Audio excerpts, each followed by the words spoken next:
Hello Senior 2, how are you all? Today I'll talk about the quantum numbers. We have four quantum numbers.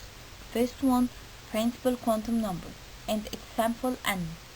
It's used to describe the distance of the electron from the nucleus and the maximum amount of energy to fill each energy level.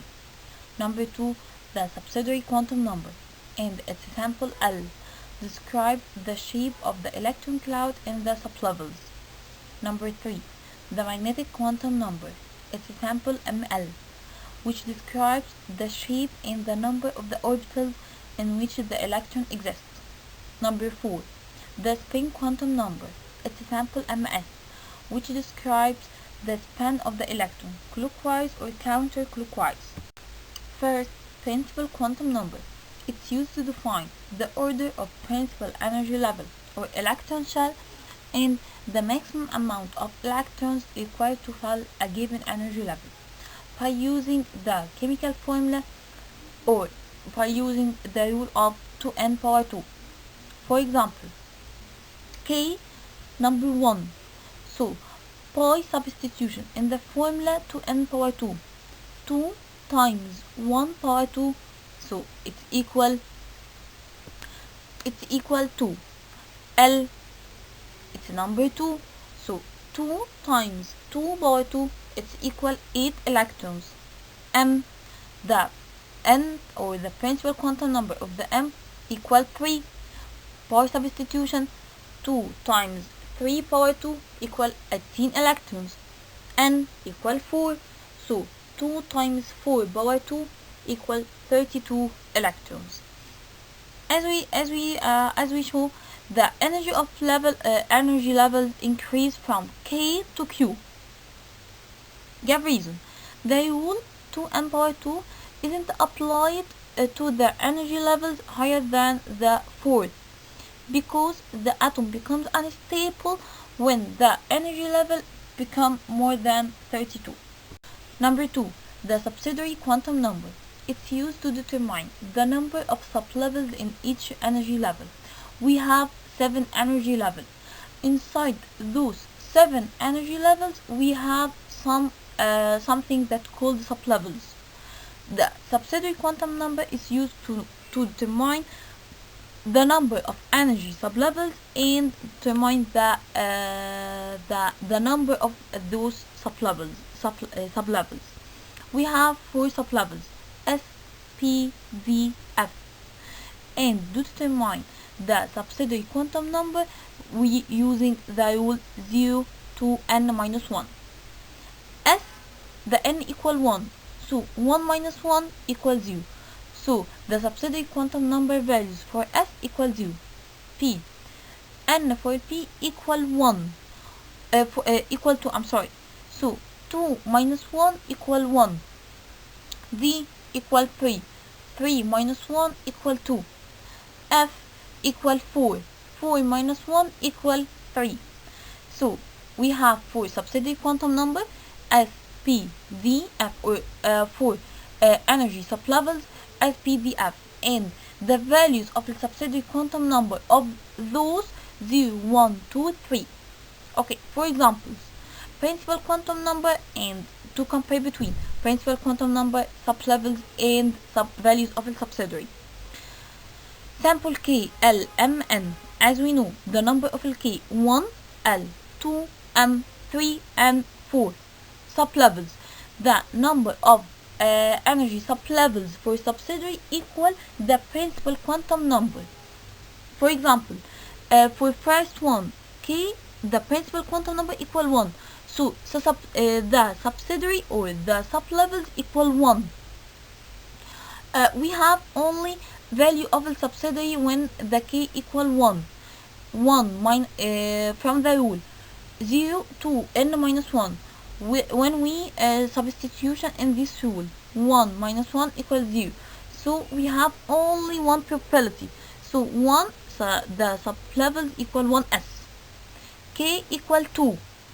By substitution in the equation, 0 to n minus 1, 2 minus 1 equal 1, and 0, so we have two probabilities, 0 and 1, so we have two probabilities, so 2 may be equal to s or to p. 3. By substitution in the equation n 0 to n minus 1. So we have first value of subsidiary 0. 3 minus 1 equal 2. So the range 0, 1, 2. So we have 3 probabilities. So the sublevels for m equal 3, 3s, 3p, 3v. Last one, n equal 4. By substitution and the rule 0 to n minus 1. So we have first one 0, 4 minus 1 equal 3. So the values ranges 0 to 3. So it may be 0, 1, 2, 3. So we have 4 values. So the four sublevels for s or for p or for d or for f. Third, the magnetic quantum number ml. It's used to determine the number of orbitals and by using the rule 2l plus 1, used to determine the spatial orientation of orbitals. For example, the shape in space or electron density. The sublevel S takes shape spherical and P takes shape dumbbells, and N in the center is called nodal, and zero electron can be exist. VF is complicated shapes. And to determine the magnetic quantum number ML using the formula negative L to L. Okay, the table shows the probable values of the magnetic quantum number of an atom n equal 4. When n equal 1, the L equals 0. Why? Because the L is determined by the relation 0 to n minus 1. When n equal 1, 1 minus 1 equal 0.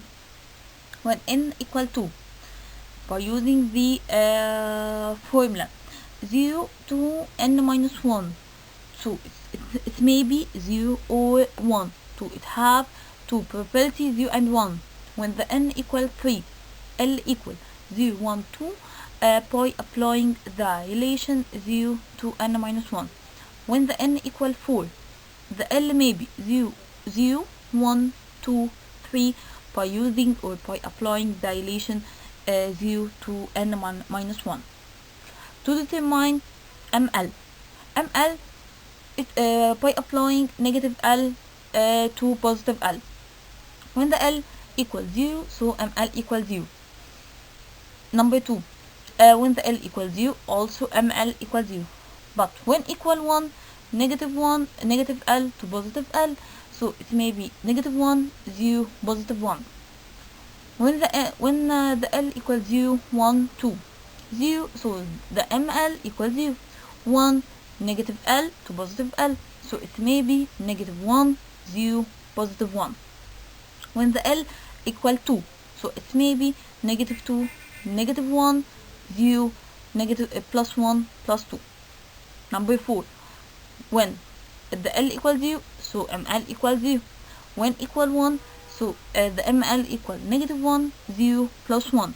When equal 2, negative 2, the ML negative 2, negative 1, 0, positive 1, positive 2. When the L equal 3, the ML equal negative 3, negative 2, negative 1, 0, plus 1, plus 2, plus 3.